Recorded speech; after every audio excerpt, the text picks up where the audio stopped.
Bonjour tout le monde, alors on se retrouve pour la 28e vidéo dans la série montage pour débutants. Donc là on va procéder au montage d'un tipule ou cousin ou daddy long legs, donc une mouche qui ressemble à ça, pour pêcher en réservoir. Donc là on attaque vraiment la série réservoir. C'est une sèche, on peut dans certains modèles l'agrémenter, le passer un peu en streamer et nymphe, mais je vous expliquerai un peu plus tard lors du montage.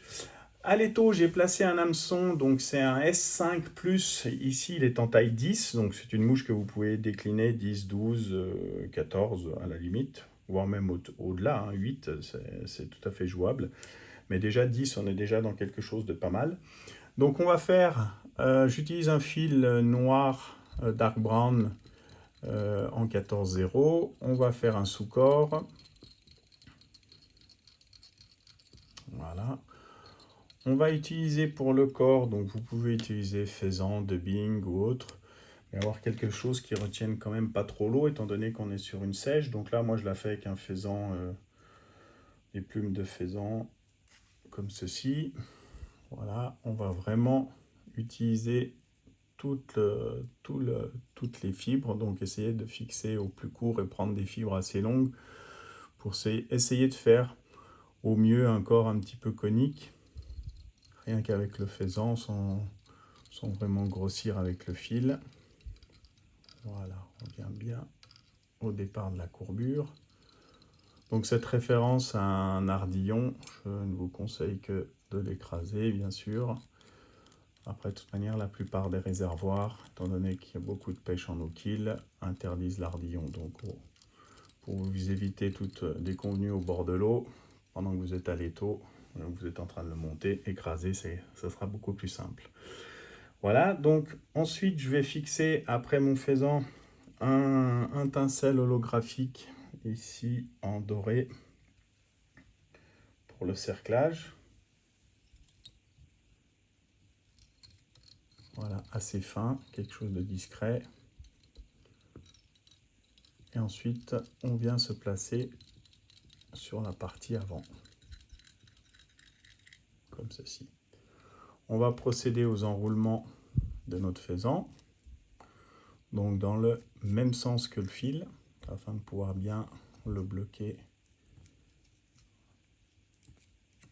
quand on va le fixer. Donc à partir de ce niveau, voilà, moi j'essaye d'aplatir le fil afin de superposer et de former quelque chose d'un peu plus conique.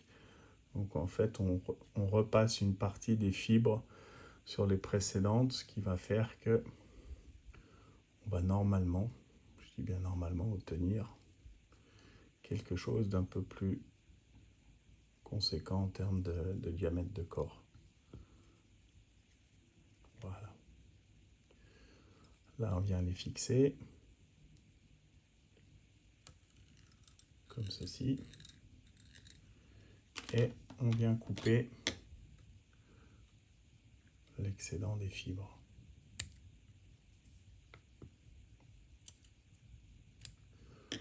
Voilà, on assure la fixation. Ensuite, j'ai pris dans un morceau de faume. Alors là, moi j'ai des faumes à paillettes ou avec un morceau à paillettes et classique. Donc ça, c'est peu d'importance. Le modèle précédent, je voulais monter avec le côté brillant sur le dessus. On peut faire l'inverse, on va le monter côté plus sobre. Donc je l'ai coupé, vous voyez, en biseau. Faire une pointe afin de pouvoir le fixer au mieux.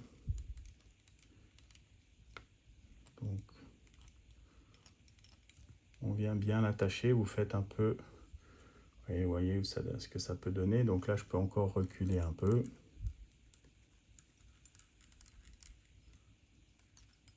Voilà. Voilà. Ensuite, on va fixer une plume de coque pour faire un peu les pattes, qui vont faire un peu le volume et qui vont accentuer un peu le fait que cette mouche flotte. Voilà, on vient l'accrocher comme ceci. Et puis, juste avant le montage, donc j'ai pris une plume de faisan, comme celle-ci, et je me suis amusé à nouer de fibres de faisan. Donc ça, je vous mettrai un lien, il y a des combines pour Vous prenez 2 sabres, donc 2 fibres, et puis il suffit de faire un nœud tout simple, comme ceci.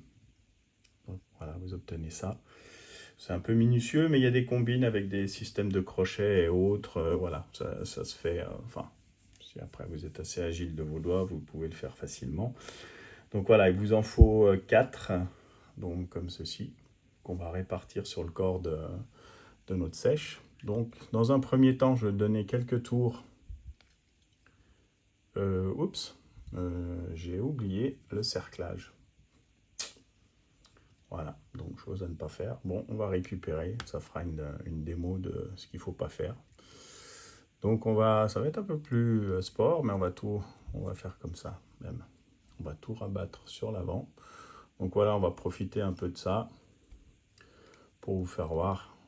Toutefois, quand vous êtes bloqué, vous n'êtes pas obligé de tout refaire. Voilà, on s'adapte. Donc ça fait l'occasion, fait de larron comme on dit. Donc là, on tourne par contre dans le sens inverse de la façon dont on a enroulé notre faisan, pour que vraiment il apparaisse, il ne passe pas à travers les fibres et qu'il vienne bien se placer sur le faisan. Donc là, je vais relâcher l'ensemble et je vais venir le bloquer ici. Et ensuite, voilà, il suffit de revenir, se débrouiller pour revenir et venir le coincer. Donc on va faire comme ça, comme ça. C'est pas très orthodoxe, hein, je vous le confirme, mais bon, vous allez vous retrouver dans des situations aussi où vous allez oublier quelque chose, donc il y a toujours moyen de récupérer ou de votre fil casse. Voilà. Donc vous voyez, on s'est adapté. Et au final, moi ça m'évitera de refaire une vidéo. Donc voilà, non. Voilà, on va profiter un peu de l'événement. Alors voilà, on fait quelques tours. Ici, je viens bloquer ma plume, parce qu'on va devoir fixer nos pattes. Je vais essayer de ne pas tout oublier non plus, quoi, quand même, à réussir à faire quelque chose qui soit cohérent et que vous compreniez quelque chose. Donc voilà, là, on laisse cette partie en l'air, on en aura besoin encore. On va prélever 2 jeux de pattes. Donc, je m'entends, quand je dis 2 jeux de pattes, c'est obtenir ceci. On les règle à peu près comme là, et on vient les placer sur le côté. On les répartira par la suite. Voilà, quelques tours. Idem, vous l'aurez compris, de l'autre côté. On vient ajuster un peu. Alors, essayez pas de dire, ouais, on met les pattes en bas. Non, en fin de compte, vous n'y arriverez jamais. Et puis, au final, une fois que c'est dans l'eau, ça fait bien à peu près comme ça en vie. Donc, voilà, vous ne tracassez pas avec ça. Ça se mettra en place. Le tout, c'est que ça donne un peu de volume. Ça donne la l'imitation de ces insectes avec de grandes pattes. Et puis, voilà, c'est le plus important. Ensuite, vous coupez. Voilà. Ce qui n'a plus d'importance, en évitant de couper. Je ne vais pas vous faire voir tout ce qui est possible de ne pas faire. On donne encore quelques tours, comme ceci, pour accentuer un peu ce volume de thorax. Et ça va forcément aider à ce que vous voyez que cette mouche flotte assez haut. Voilà. Alors le foam, c'est aussi optionnel, hein. Vous pouvez faire sans et avoir quelque chose d'un peu plus volumineux comme ça en termes de... Mais je préfère, enfin, pour ma part, avoir le côté foam ici, qui vient d'une part augmenter la visibilité, on va voir quelque chose qui va flotter plus haut, et puis d'autre part, forcément, vous mettez du foam, ça va un peu mieux flotter. Donc voilà. Puis en termes d'esthétique, comment on dirait, ça a de la gueule, voilà. Hop, je viens couper comme ça. Soit vous laissez cette petite entaille et vous faites votre tête devant, soit alors vous écrasez tout et vous la supprimez. Là, on va la laisser. Donc, je fais juste quelques ligatures pour terminer ma mouche.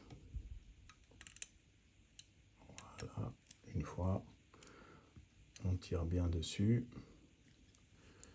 Et une seconde fois.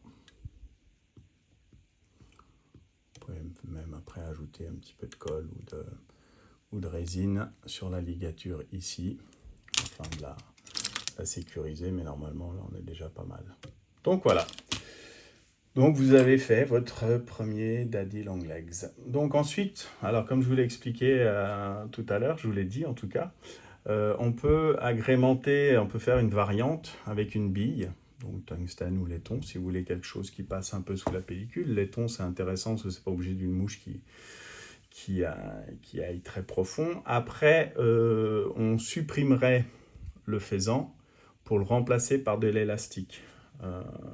Quelque chose d'un élastique rond. Vous en avez qui sont mâchurés avec bicolore entre noir et olive ou noir et marron. Donc ça peut être aussi une idée. Ça apporte aussi des vibrations et un visuel un peu plus important dans l'eau. Mais en tout cas, pour une sèche, avec le faisan, ça passe très bien. Alors forcément, vous allez me dire, au bout du 2-3e poisson, il risque d'être un peu, au mieux, unijambiste ou carrément, voilà. Mais bon, ça fait partie de ces mouches qu'on va monter, qui ont une fragilité un peu plus importante que d'autres. Vous pourriez également la monter avec les élastiques pour la flottante, mais utilisez vraiment des petits élastiques, parce que comprenez bien qu'il faut limiter l'apport de poids pour avoir quelque chose qui flotte un peu plus. Donc voilà. Eh bien écoutez, comme pour toutes les autres, vous n'hésitez pas, vous likez, vous partagez, montez, utilisez, et puis faites un retour, ça sera toujours plaisant. Et puis on se retrouve pour une prochaine vidéo. De toute manière, on va certainement et encore rester dans les mouches réservoirs, étant donné qu'on a attaqué là. Et puis, on se retrouve à très bientôt. Je vous remercie, au plaisir.